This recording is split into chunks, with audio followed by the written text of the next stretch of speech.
سلامونه خوږو لیدونکو، نن درته د پند نه ډک داستان لرم. تمه ده ویډیو را سره تر پایه وګورئ. یوه جنۍ قصه کوي او وایي ډیره وړه وم، زموږ حجره به د شاعرانو د بنډار ځای و.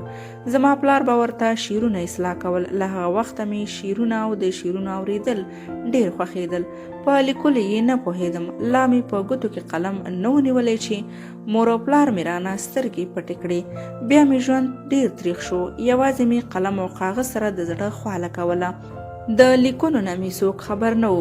څه موده وروسته مې کورنۍ کې یو بل لیکوال و، هغه ته مې خپلې لیکنې وښودې. په لومړیو کې ډیر ډاډ راکړ، بیا مې وخت ناوخت ترې په لیکونو کې نظر غوښت. ویل به یې لیکل مه پرېږده، د ډیرو خلکو نه ښایي. دا خبره راته بیا مهمه ښکاره شوه. تل فکر کوم چې یو چاته خو باید دا لیکنې وښایم چې په لوستلو ارزي او کنه. یوه ورځ مې په یوه غونډه کې چې د ښځینه شاعرانو د شعرونو په ویاړ جوړه شوې وه، هلته مې یو شعر واورېد چې داسې و: پر پټ غلی احساس دی چې آرام مې نه پرېږدي، په اور مې سوځوي لکه چې خام مې نه پرېږدي. نه پوهېږم څه وجه وه، دې بیت راباندې ډېر اغېز وکړ. همدا احساس و چې زه یې آرام ته نه پرېښودم. د خپل دردېدلي ولس دردونو او کړاوونو دې ته مجبورولم چې یو څه ولیکم. زه په یوه داسې ټولنه کې ژوند کوم چې ښځو ته په دغه راز دردونو او مصیبتونو د فریاد غږ هم آر ګڼل کېږي. موږ الحمدلله د دنګو دیوالونو دننه په حیا او پرده کې د اسلامي او پښتني ارزښتونو په رڼا کې ژوند کوو.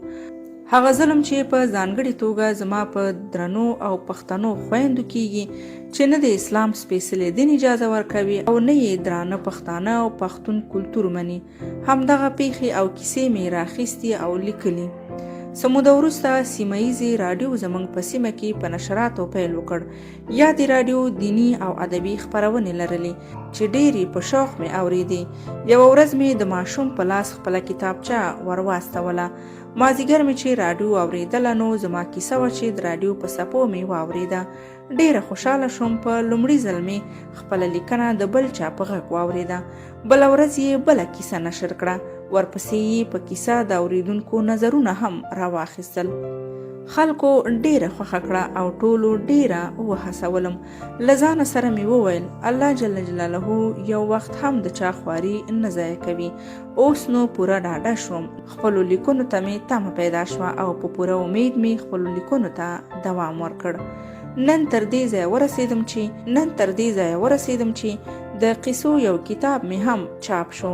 په رښتیا هم چې په خپل نفس باندې باور هر انسان تر خپلو لویو هیلو ته رسوي.